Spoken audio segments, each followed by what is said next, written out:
Okay, welcome everybody to the September 11th Decentralized Trust Technical Advisory Council meeting. As you are all aware,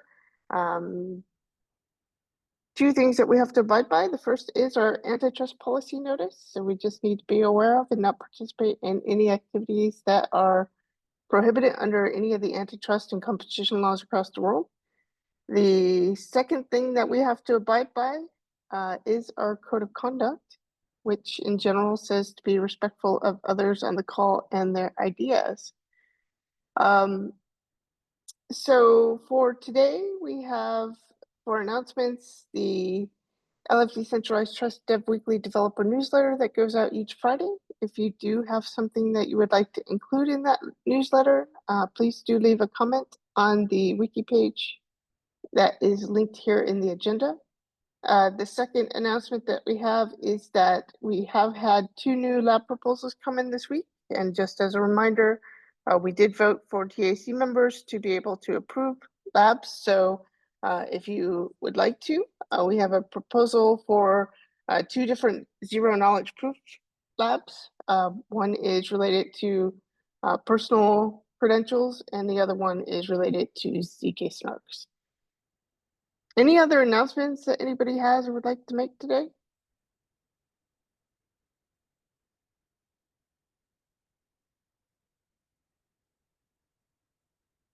I guess I couldn't find my unmute button. Some of you may have noticed that you have been getting some notifications on GitHub. I'm slowly working my way through the list because I don't have a way to contact. One of the downsides of us being in different orgs is I don't have a way to contact all the maintainers across all the orgs. Please chime in on this, our plan for maintainers days. We have got 2 comments asking about a virtual option, one from Sam Wan and one from R. Barker. So if you have comments, questions, etc., please feel free to hop in and make a comment.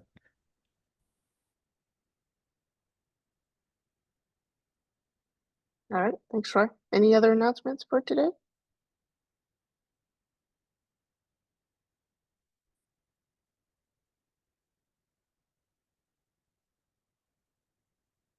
Okay, if there are no other announcements, then I guess we'll move on to the quarterly reports. So as you can see, we do have quite a lot of quarterly reports that are waiting to be reviewed by the TAC.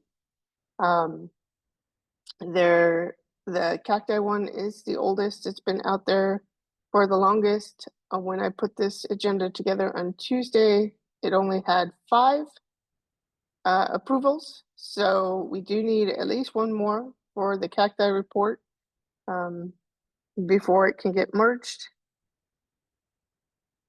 Looks like maybe India is now at a good state, but that's good. Yeah, Roha needs one more as well. So yeah, I think the point here, guys, is that we do need TAC members to review these before they can get merged. And if you are one of the people who has not reviewed them, please do so. They are coming in quite strongly. You can see that we do have a number of reports that have come in. Although I'm seeing a lot of these say they're Q3 reports.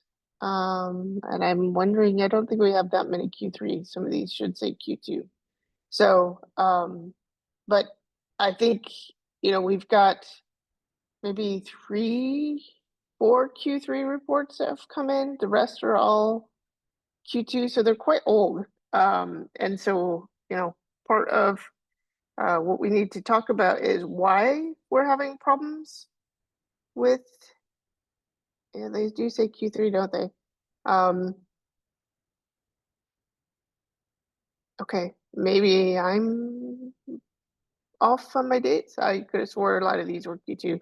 But anyway, what I guess, part of the discussion I wanted to have with the TAC today is, what is the problem? What am I missing that is causing the delay in reviewing these?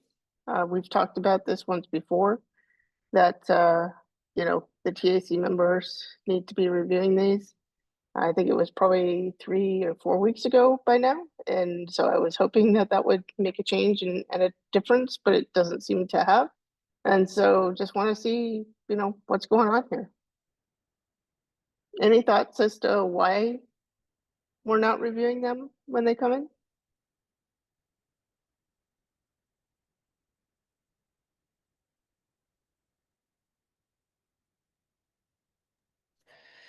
So I probably don't have notification turned on for these so when they come in. So I need to fix that. But it's also taking the time to go through and understanding the projects.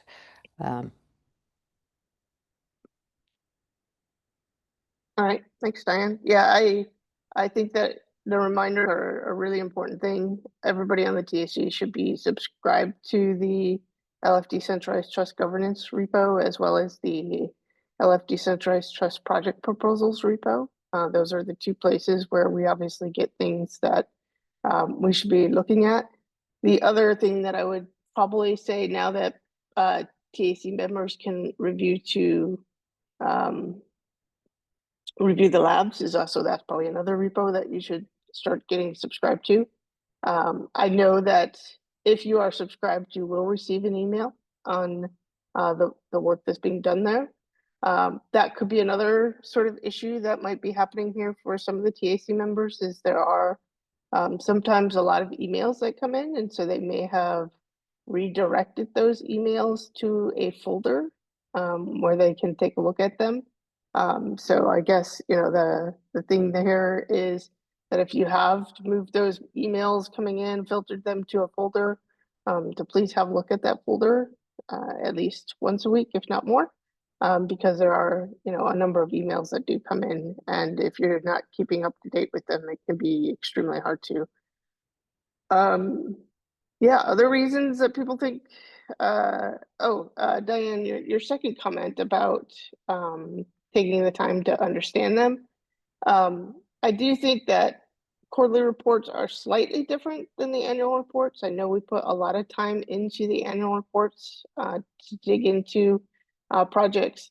I think the only ones that we would really want to dig into at that level are the ones that reviewers suggested in the annual review, that we should give some time to 6 months or whatever to come back and start to follow through on some of the recommendations by the TAC, to see if they have made or worked through those recommendations. I think the other piece, obviously, is that, at least for me, when I review those, I read them through, I see if there's any questions that I have specifically about those reports that they trigger in my mind, where they've said something but it's not quite clear, or they've said something and it feels like there's a piece missing that I don't really understand, and so I just ask them on the PR, right? Could you fill in more details about this? Or, hey, I know you guys were working on this and didn't see any details on this. Could you provide some information? Anything that basically starts the communication, I think, is a good thing when it comes to these reports. But otherwise, I think, reading through them, and it shouldn't be a major task, right? Like it is when we do the annual reviews. So yeah, I guess that's maybe just a bit of feedback, that you don't have to put in the same amount of time that you did with the annual reviews in these quarterly reports. And so yeah, other reasons or other things that people think might be stopping them from looking at the quarterly reports, other suggestions that people have who are pretty good at maintaining and keeping on top of these quarterly reports, that they would have for people who are potentially struggling.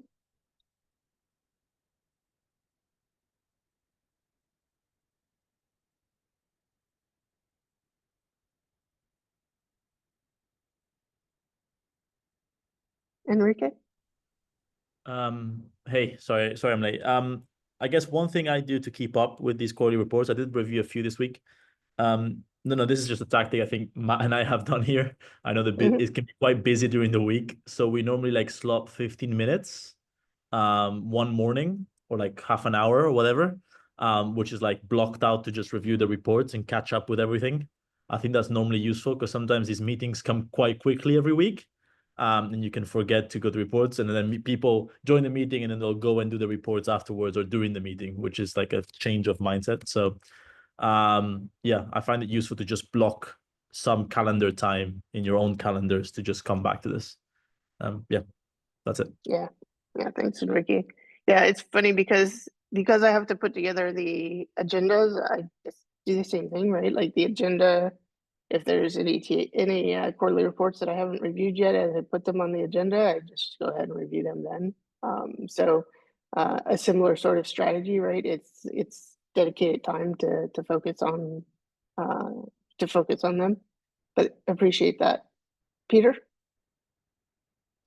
Also, sorry for being late. Two things, two strategies I use. One is to reduce friction to get to the list of reports that I need to review, as I have a bookmark with the PR list filtered down to PRs that require my review.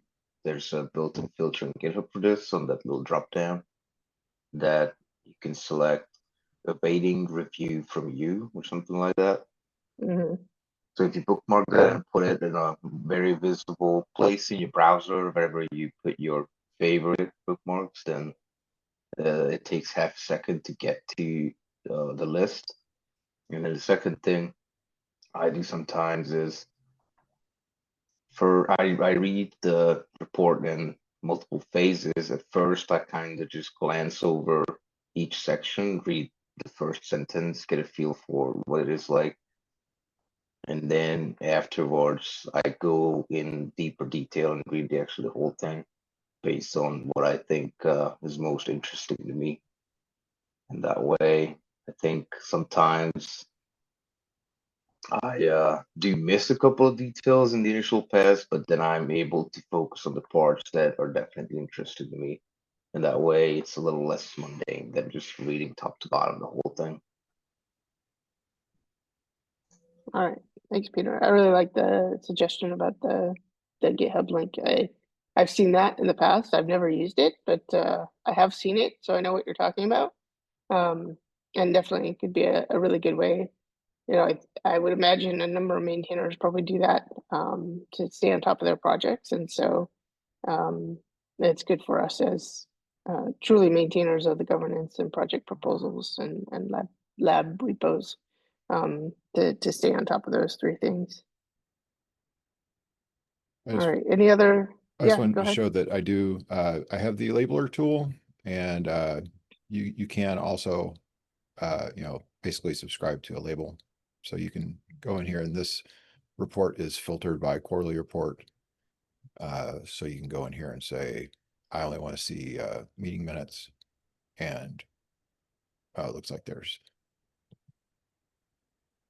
nothing that's tagged as meeting minutes. So anyway, you can, That's you have them tagged as both quarterly reports and meeting minutes at the moment.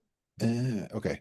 Yeah. So Sorry. anyway, that's also a tool to mitigate the flood of notifications. Yeah. All right. Well, that's weird that they're not just meeting minutes. Okay. So yeah, I think then the other thing I just wanted to call out on the quarterly reports before we get to the discussion is that we did see, if you could scroll down, up, I guess would be, yeah. So the Loch Ness report, Q3 report came in, as we had previously talked about, they had a Q2 report that was due. Rama, I don't know if you had ever reached back to them to let them know they could report or send both of them at the same time. Did you ever hear anything from them or have that discussion? I did write a long comment to him, but I don't think I ever got a response. Let me quickly check. Go into the Discord channel.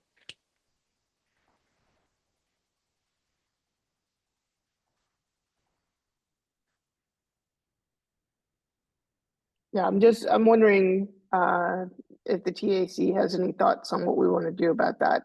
Do we want to just ignore that, or do we want to try and get them to also fill out the Q2 report? Yeah, sorry, I'm just looking at the channel, and yeah, my comment just stands. It was addressed to Dennis, but there's no response to that, and there's been a little bit of chat after that, but nothing addressing my comment. Okay, thanks, Rama, for that update. Enrique? Just out of curiosity, is there a reason why they wanted to skip that one and haven't submitted, or is just a lack of answer from the maintainers? So if I recall correctly, it was that they don't have a whole lot of time. And Rama, you can correct me if I'm wrong there. Yeah, I think it was more that they felt since the next quarterly update was just, I think, 2 or 3 weeks ahead, so they felt that the 2 updates would not be very different if they were to submit 2 updates. So 3 weeks after the annual review was closed, or which Yes. one? Yes, 2-3 weeks after the annual review is closed. So Okay. yeah, So it's a piece of feedback for the TAC to try and maybe next year make the annual reports finish earlier. I know it's very difficult to do that, but yeah, okay, I get it. No, in this case, it was the Loctus maintainers who took their time in responding to us. So it's not really our fault. Okay, I see. Yeah, but Enrique, I hear your point, and I do think that a topic for discussion for us at some point should be grow reports in general, right? Just, what does it look like? How do we change this process, or is there something we can do to improve the process? You know, I have a thought, and maybe today's not the time to have that discussion because it wasn't really on the agenda. But I would like to see about figuring out what we want to do, because I do think that the annual reports took us a long time this year to get through some fault of our own, but through a lot of fault of just not getting the maintainers to respond to questions. So I think a combination, depending on which report it was. Some of them you can see on the overdue reports we haven't even received the annual report for. So that's another sort of concern that I have when it comes to the reports in general. Yeah, sounds good. So maybe we can add that for a discussion for next week to have a conversation about what we want to do with the reports in general. Yeah, Okay. I guess just on that topic, Tracy, if we Mhm. could add for next week as well, because I came across this this week was reviewing the Q3 for Caliper, how we make sure when we review a report that's quarterly, look at the objectives of the year. I know I was involved with Pete at the beginning of the year in the annual review for Caliper. There was a lot of discussion on the state of the project. So I think I just put a comment on that PR saying you haven't listed the objectives on how you're tracking against those objectives. I think we can have a general discussion around how we track that, because I feel like each review is slightly different sometimes. So yeah, maybe something for next week. Okay. Yeah, sounds good. And that could possibly be a change in the template for the quarterly reports, but yeah, let's hold that for next week to think about that sort of thing, because I do think that is another. And I don't know, maybe we'll talk a little bit. Maybe we'll continue a little bit with that discussion when I start to ask some of these questions just around the guidelines about criteria for maintaining project status. But I do think that there's something that has to be done, and I'm not quite sure what those some things are, and so I want to just see what the TAC feels. But we'll definitely have that on the conversation for next week. Sounds good. Thanks. Yeah. All right.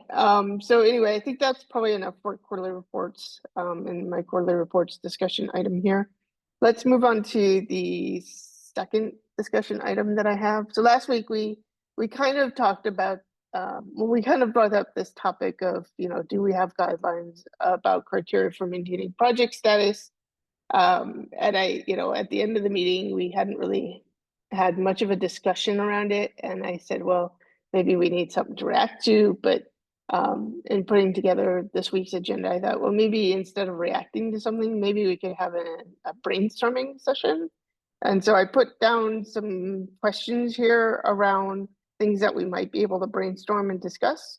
And then we can put together something that will potentially help us. So that's the idea for this week, is just to really, maybe talk about these particular questions, see if we have any sort of ideas. Again, we can do it in a brainstorm fashion, so it doesn't have to be,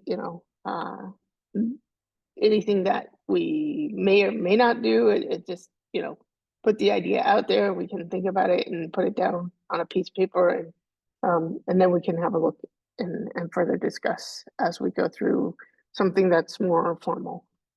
So I guess the first question I have here is, we obviously have a lot of documentation that already exists out there around maintaining project status. We have the incubation entry criteria or considerations. We have the incubation exit criteria. We do have some things around the project lifecycle and the OpenSSF scores. And so, the question is, are new projects not finding these? And if so, what can we do to make sure that projects can find all of these different disparate pieces of information that we already have around project status, and maybe not even just projects, but also the new TAC members who might not have the same history that some of us do have. So yeah, that's kind of my first question. Thoughts? So that kind of leads nicely into the contributor website that we're working on, discussion, which will continue in the next meeting after this one today. There is a maintainer section of it, or maintaining a project, and that could be, and it probably should be, a place where all of the pieces about maintaining project status and growing a project as a maintainer could reside, because it's pretty much it's all over the place and buried in a lot of the site. And as a new TAC member this year, finding it all is not the easiest thing. So I'm hoping that contributor site will help, and the maintainers, and then maybe one of the subtopics under there is a section on maintaining project status. All right, thanks, Dan. And potentially one of the things that came to mind when you were speaking is, is there a better way to arrange the TAC governance site so that it is easier for people to find the things that they're looking for? That could be another thing that we take a look at is, are there just, link pages that we should have somewhere that will help people with that stuff outside of, the contributor site that we could take a look at? Other ideas on how we help people find the documentation that we already have?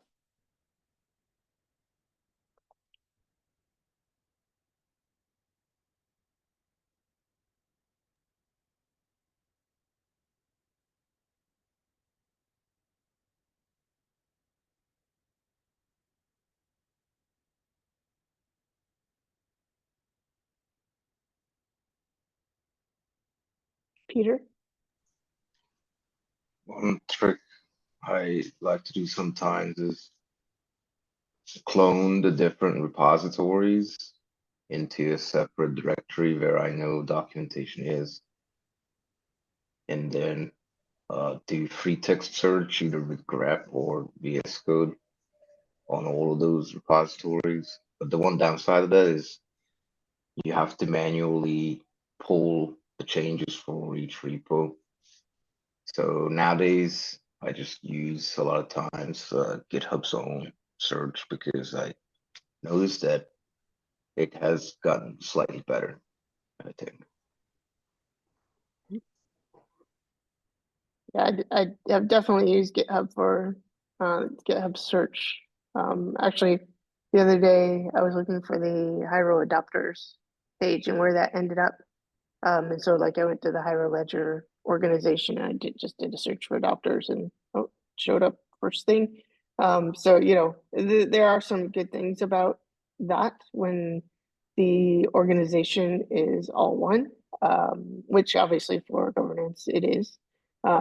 It's actually in a single repo, so you know that's definitely makes things a lot easier.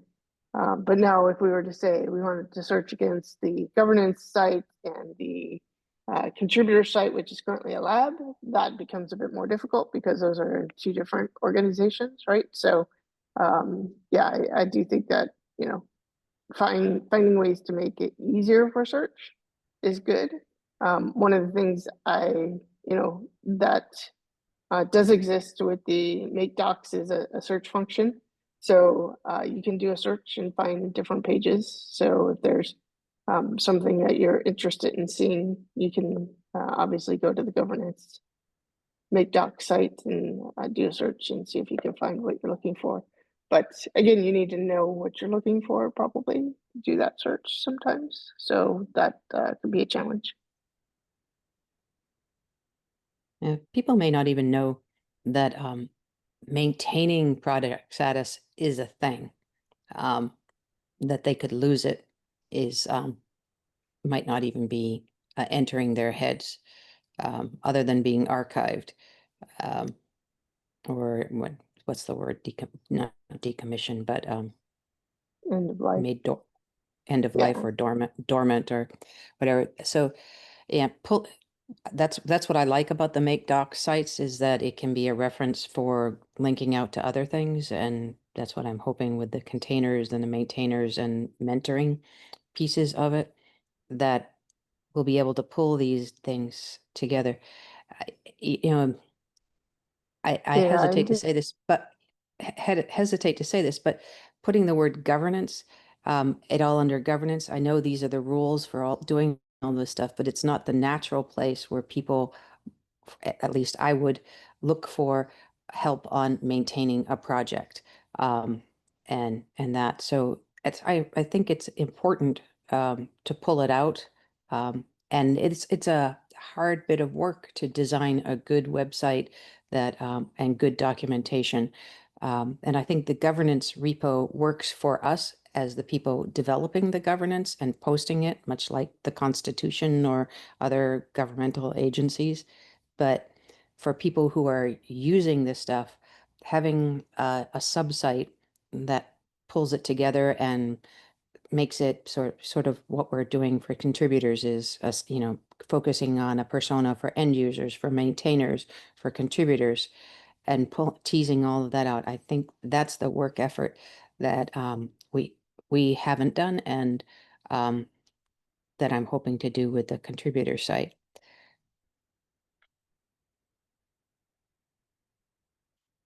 All right, thanks, Diane. I did, for some reason, get dropped in the middle, but I heard the beginning and the end. I'm sure the middle was great. But yeah, I hear what you're saying, Diane, about making things easier for the people who are using them. And that's the piece that maybe we haven't done a great job of. All right, anything else that anybody thinks would help people find the work that we've already put together? Yeah, Yuri. Yep, I know that keeping documentation up to date is really pain for all projects, including Identus. And recently we figured out that there is a DeepWiki site that is able to index public GitHub repositories and create a pretty verbose documentation with a good structure, based on the knowledge of the code base and existing documentation in the repository. what I wanted to propose is that all repositories under the Hyperledger organization, I mean Linux Foundation Decentralized Trust, might be indexed, and it's possible to create a pretty interesting combinations, like ask AI agent of DeepWiki to answer the question based on context of 2 or 3 repositories, which increase capabilities and allows people to ask particular questions without looking for a particular piece of documentation. I can send you the link to one Yeah, of the that would be great. and Would love to see it. Because I think there are, you know, definitely tools, newer tools that are probably out there now that we haven't even thought about or discovered, like this, right? That you know, are coming about because of all of the work that's being done right now in the AI space, if you will, So, right? So definitely despite appreciate this. despite having our own documentation portal, we also recommend our community to use this DeepWiki engine with documentation. And I wonder if you really like this tool, it's possible to host DeepWiki private instance and create some unified documentation portal for all repositories that is going to be updated based on the latest code base and latest documentation. I know it's slightly crazy idea, but why not? Okay, this is probably a good time to ask. We're at the, you know, probably planning of financials for next year, and so maybe this is something that we can take a look at and see if it makes sense to Anyway, invest some money here. Yeah. it's free for public repositories, so Okay. everyone can. Well, that may, you know, that may be enough for us to get started and to figure out whether or not this is something that's useful for more than just Identis. But yeah, I'll definitely have a look and see what this looks like after the meeting. Thank you.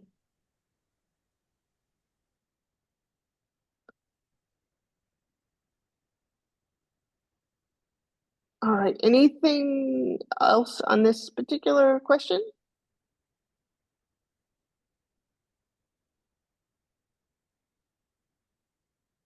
All right, so I think the next few questions are kind of all headed towards the same thing, but we'll take them one by one here. What should the TAC do in a situation where a project is no longer meeting the guidelines criteria for a given life cycle state? Any thoughts on how we, you know, one, recognize that maybe as the first phase, and then secondly, what steps are we going to take after we've recognized that something is no longer meeting the guidelines or criteria for a given life cycle stage?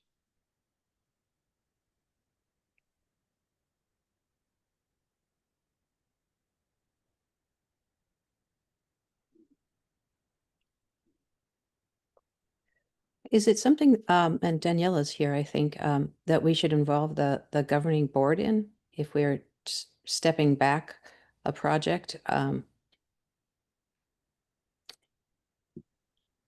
So I would say that based on the charter, the life cycle phases are something that the governing board has handed to the TAC as part of their responsibilities. And so, you know, I haven't seen a reason to involve the governing board in that, because it feels like, you know, that's something that based on the charter they've already given to us as something to do. But to tell me more, why would you think that the governing board would need to be involved?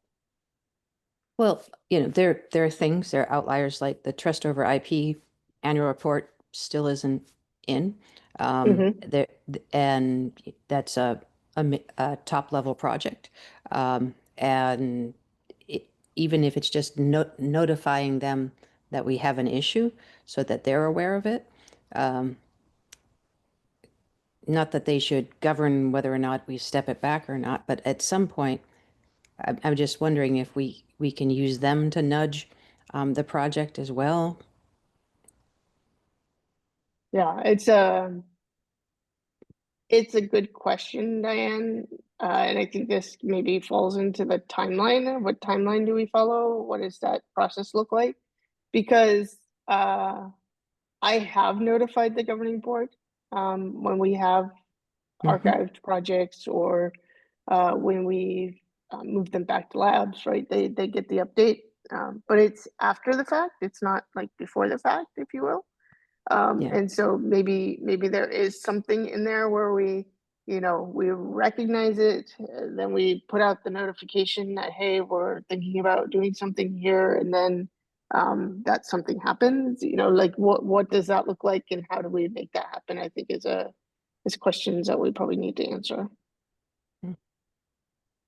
Because stepping someone back from graduated to incubated is a pretty significant step back, and would warrant at least, and I know you are giving notifications at the governing board and reports, so, but yeah. Yeah, no, But I hear you, and I do believe that we have struggled with this. We, the TAC, for many years have struggled with this question of, how do we do that? Do we do that?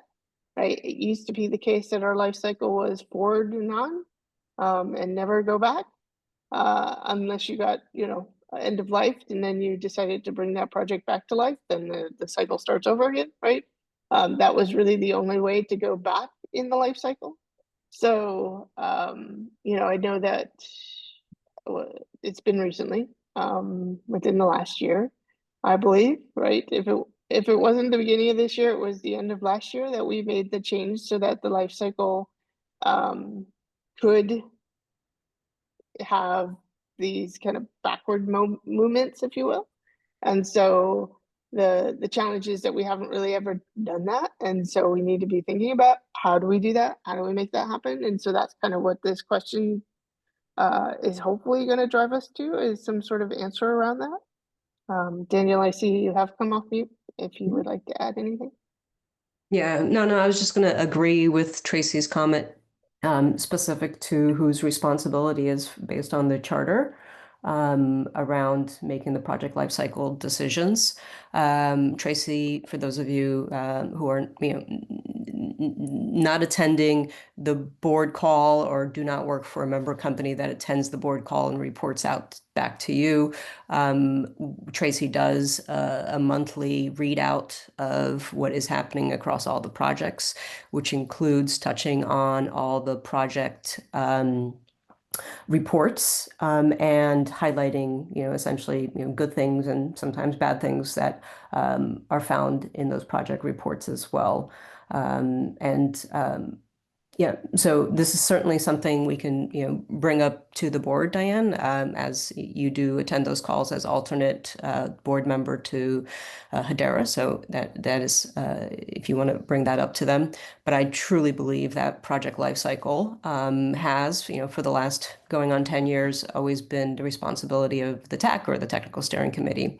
With the growth of LFDT and the projects, and the continued growth of projects that are sometimes, not sometimes, could very often be different in the type of mission and charter that they have within our expanded umbrella.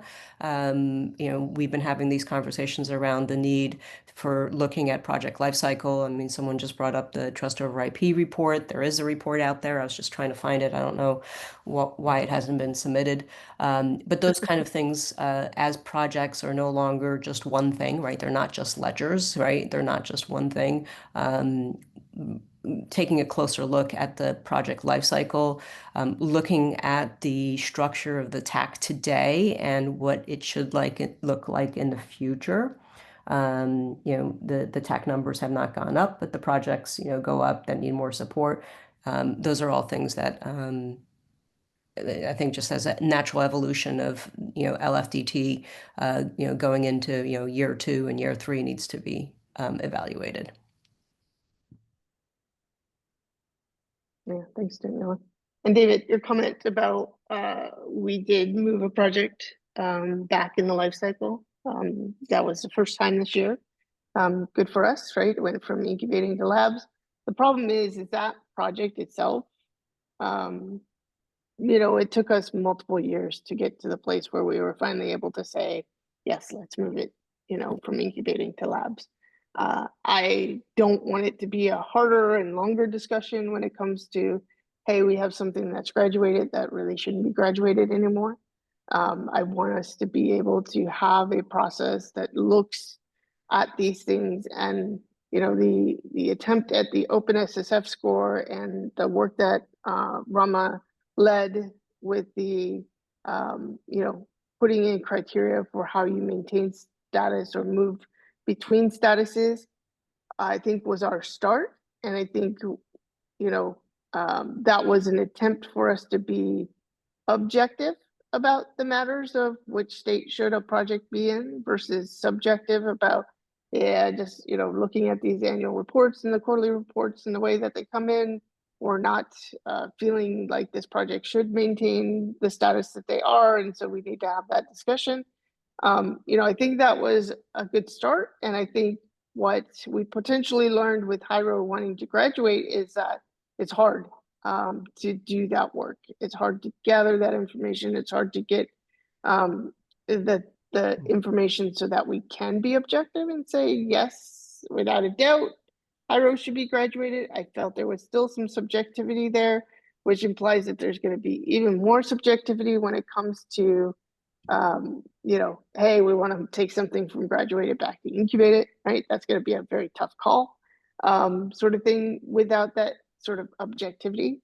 Yes, I think there will always be some sort of thought process that we have to put in place and be thoughtful as TAC members about the status of projects. But at the same time, I don't want these sorts of decisions to be multi-year decisions. I want them to happen within the term of a TAC, right? I want that if we review something in the annual review and we have doubts about it and we want to give them 6 months to turn that around, that at 6 months we make that decision of, yes, they've turned it around, they can maintain their status, or no, they haven't, and therefore the status needs to change, right? I don't want this to be next year's TAC, which may be more than 50% new, which is what happened this year, has to have a discussion that we had last year at the beginning of the year and never really made any decisions on.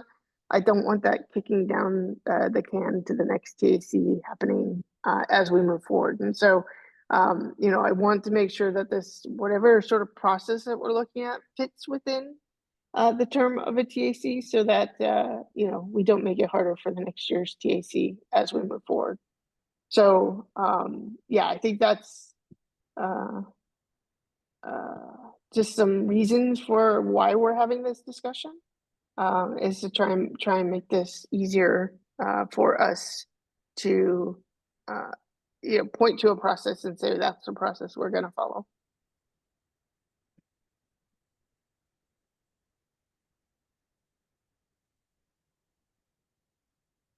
So are there certain steps? I think that's what this question is trying to get to. Are there certain steps that we feel we should be taking when we recognize that a project is no longer meeting the guidelines or criteria for a given life cycle? And what would those steps look like?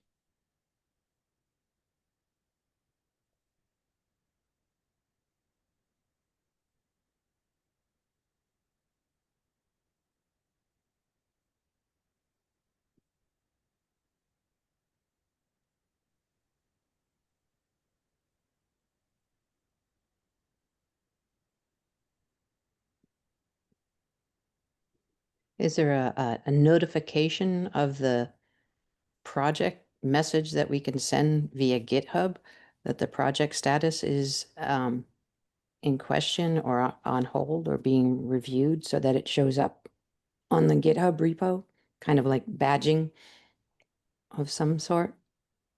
Yeah, we can definitely do that. I mean, we could open an issue on GitHub if that's the right mechanism for that.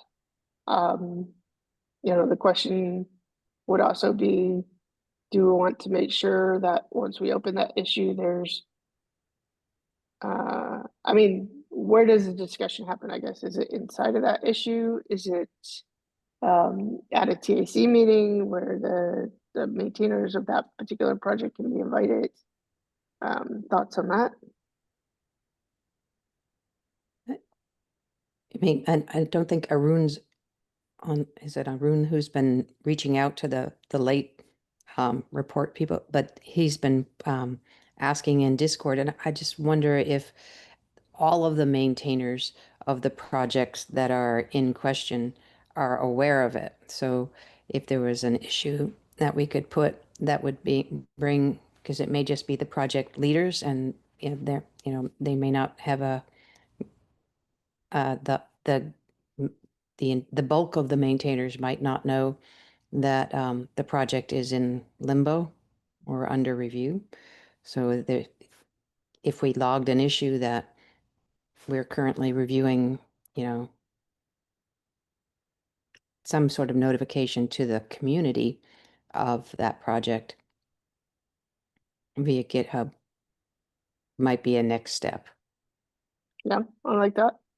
I know we used to have a tool, an action that would notify the projects when their issue or when their report was due. That's what I was scrolling trying to find, because I know Arun recently created one. So I'm digging for it. Yeah. But I do think that's a good point.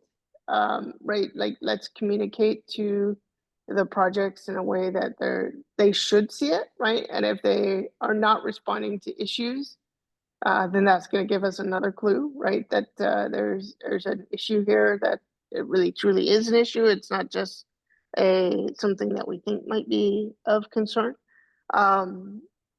Because that should be an expectation of our projects, right? That they are responding to issues and on a regular basis. And I remember when we were doing that previously, I think that really helped our projects, right? To stay on top of things and to do things. The reason that action doesn't or isn't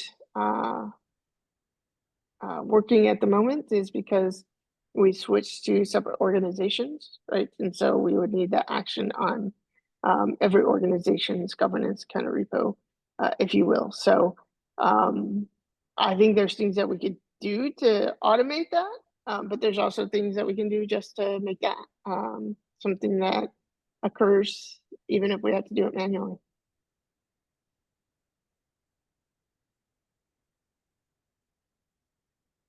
So I'm just digging around. I found one. So this is Arun's test repo, and he does have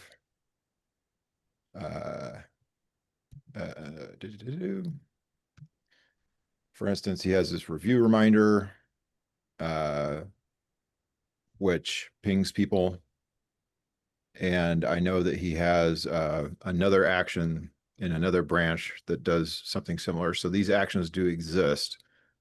I just need to get with Arun and figure out when and how we deploy this on the main governance repo.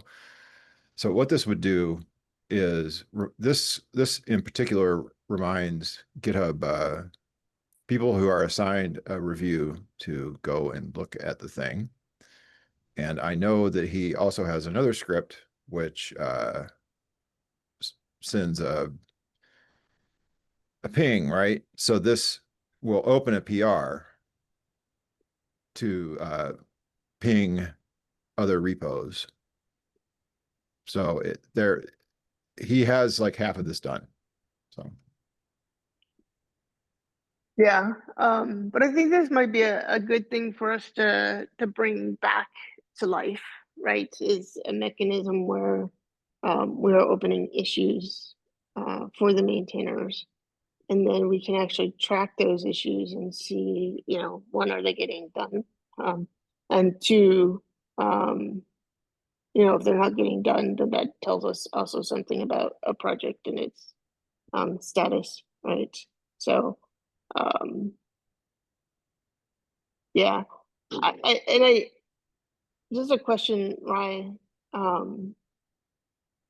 My brain says, well, what if we created issues in the governance repo? Is it possible for us to at a project team, so the maintainer team, or is that not possible across organizations? I would have to test that, but I think it's not possible across organizations. Yeah. One thing that I had hoped to be able to do is basically as part of the enterprise be able to.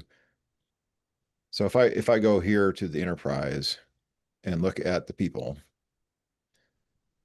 I had hoped that once we had people in the enterprise, I would just be able to add them to orgs so that I could, for instance, add everyone to the LFDT org and then, you know, create the proper teams, and then that would work. But it turns out no.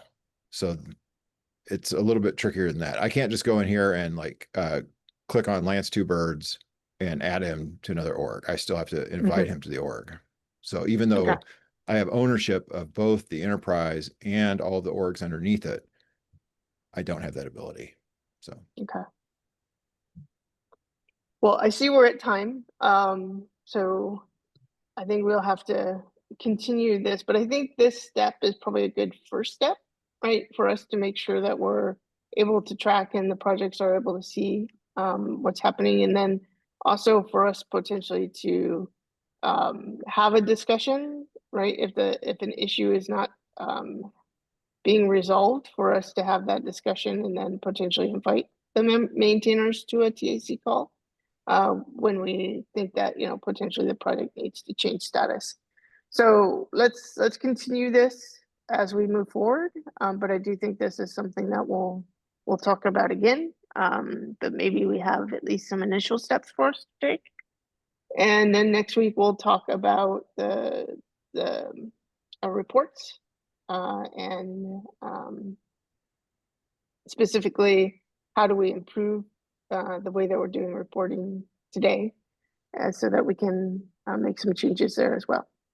With that, I'm going to go ahead and close out today's meeting. Thank you all for attending, and we'll talk again.